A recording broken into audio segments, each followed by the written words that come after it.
পিছিয়ে গেল বীরভূম জেলার কোর কমিটির বৈঠক। 14 জুন গোটা কোর কমিটিকেই ডেকে পাঠানো হয়েছে কলকাতায়।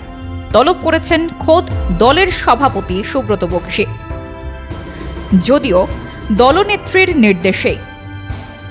কারণ ওই দিনই ভবানীপুরের সুব্রত বক্সীর দপ্তরে 21শে জুলাইয়ের প্রস্তুতি বৈঠকের ডাক দিয়েছে তৃণমূল। সেখানেই হাজির থাকতে হবে বীরভূম জেলার 9 জনের কোর কমিটিকে। কোর কমিটির মিটিংটা যেটা জেলাতে হচ্ছে সেটা হবে না, কারণ রাজ্য সভাপতি একটা মিটিং ডাকছি। তুমি একবার রাজ্য সভাপতির সঙ্গে কথা বললাম, আমি রাজ্য সভাপতির সঙ্গে কথা বলেছি।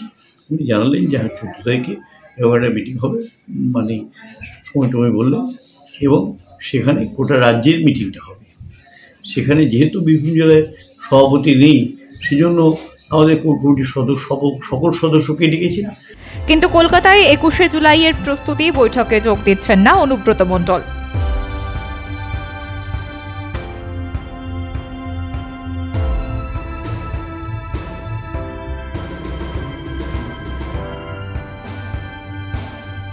তাহলে কি অনুব্রতের ডানা ছাঁটা শুরু করে দিল তৃণমূলের রাজ্যের নেতারা? বীরভূমের বাতাসে এই প্রশ্ন ঘুরে বেড়াচ্ছে, কারণ এর আগে তৃণমূলের সাংগঠনিক বৈঠকে বীরভূমের প্রতিনিধি হিসেবে একা অনুব্রত মণ্ডলই ছিলেন। তিহার ফেরত অনুব্রতকে কোর কমিটির মাথায় বসিয়ে দেওয়ার পর সেই নিয়ম বদলায়নি। ডেপুটি স্পিকার ও মন্ত্রী হওয়ার সুবাদে আশিস ব্যানার্জি, চন্দ্রনাথ সিংহরা ডাক পেতেন, কিন্তু অনুব্রতের গুরুত্বের কাছে তাঁরা নেহাতই শিশু ছিলেন। থাকতেন দুবারের জেলা সভাধিপতি ও বিধায়ক বিকাশ রায়চৌধুরীও। কিন্তু নানুরের কাজল শেখ কোনোদিনই তেমন গুরুত্ব পায়নি রাজ্য তৃণমূলের কাছে। সেই কাজলের উত্থান কোর কমিটি হওয়ার পর, মুখ্যমন্ত্রীর ভাইপোর আশীর্বাদের হাত মাথার উপরে আসার পর।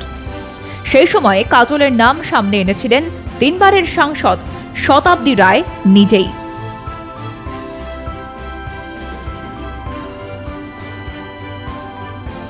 কিন্তু রাজ্যে বিধানসভা নির্বাচনের আগে শেষ 21শে জুলাইয়ের প্রস্তুতি সভায় থাকবেন না কেন অনুব্রত মণ্ডল? দলনেত্রীর অত্যন্ত ঘনিষ্ঠ অনুব্রত মণ্ডল এর আগেও অনেক অপরাধ করেও ছাড় পেয়ে গিয়েছেন দলনেত্রীর কাছে। এবারও তার ব্যতিক্রম হয়নি। নামকা বাস্তে মাফ চেয়ে শান্তি মকুব হয়ে গেছে দিদির ভাই কেষ্টর, কিন্তু পার পাননি বোলপুর আইসি লিটন হালদার, যার ফোন থেকে মনে করা হচ্ছিল ভাইরাল হয়েছিল অনুব্রতের সুবাচন।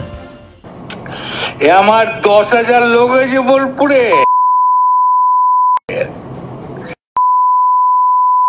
10,000 12,000 লোক হয়েছে। এক কাজলের গুখায়, তাই না? প্রশ্ন ছিল, এই ফোন কল ভাইরাল করলো কে?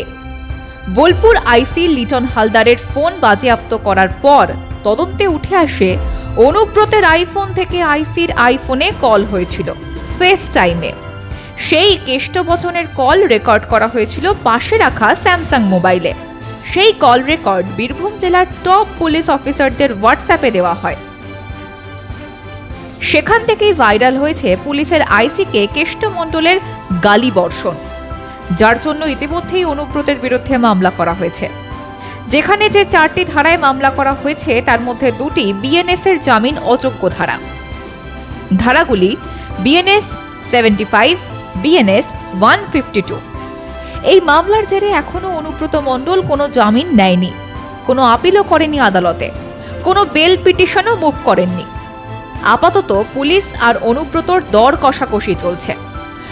কলমে দর কষাকষি চলছে দলনেত্রীর সঙ্গেও, কারণ তিনিই পুলিশ মন্ত্রী, তিনিই মুখ্যমন্ত্রী। পুলিশকে নির্দেশ দিতে পারলে মুখ্যমন্ত্রী মমতাই পারবেন, যে কথাটি নারীর সম্মান যাত্রায় শুভেন্দু বলেছিলেন। এই মুখ্যমন্ত্রী না থাকলে কেষ্ট 1 ঘন্টার মধ্যে জেলে যাবে। অতএব দিদি দলনেত্রীকে চাপ তার প্রিয় ভাই কেষ্ট, মামলা তোলো, তবে কলকাতার বৈঠকে যাব। অবশ্য যুক্তি হিসেবে অনুব্রত মণ্ডলের তরফে যুক্তি খাড়া করা হচ্ছে, জামিন অযোগ্য ধারায় অভিযুক্ত আসামি অনুব্রত কি করে রাজ্যের আইন রক্ষাকারীর সঙ্গে বৈঠক করে? মমতাও জানেন ঠিক এই প্রশ্নটি উঠবেই। সেই কারণেই মুখ্যমন্ত্রীও চাইছেন না আপাতত অনুব্রতর মুখোমুখি হতে।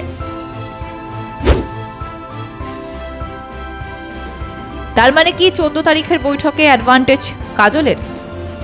উত্তর হলো না।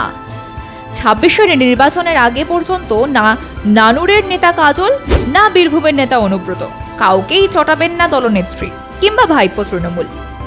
কারণ এরপরে লড়াইটা বিধানসভার প্রার্থী বাছাই নিয়ে। 11 বিধানসভার বীরভূমের তৃণমূলের 10 জন বিধায়কের 7 জনই কেষ্টপন্থী, 2 জন কাজলপন্থী আর 1 জন নানুরের বিধায়ক চলেন ভারসাম্য রেখে। ফলে সংখ্যা গরিষ্ঠতার কারণে এগিয়ে অনুব্রত। গালিকাণ্ড তাকে যতই আপাতবিপাকে ফেলুক না কেন। ফলে 14 তারিখ কলকাতায় তৃণমূলের বৈঠকে সভাপতি, দলনেত্রী ও ভাইপোর সঙ্গে কতক্ষণের বৈঠক হয়, বৈঠকে কি কথা হয় সেই দিকেই নজর থাকবে বীরভূমের। একইভাবে নজর থাকবে কলকাতার নতুন কোর কমিটির সঙ্গে রাজ্য তৃণমূলের আলাদা করে কথা হয় কিনা তা নিয়েও। কারণ বীরভূম ছাড়া একমাত্র কলকাতাতেই গোষ্ঠী কোন্দলের কারণে কোর কমিটি করতে বাধ্য হয়েছে তৃণমূল। মাধ্যম ব্যুরো রিপোর্ট।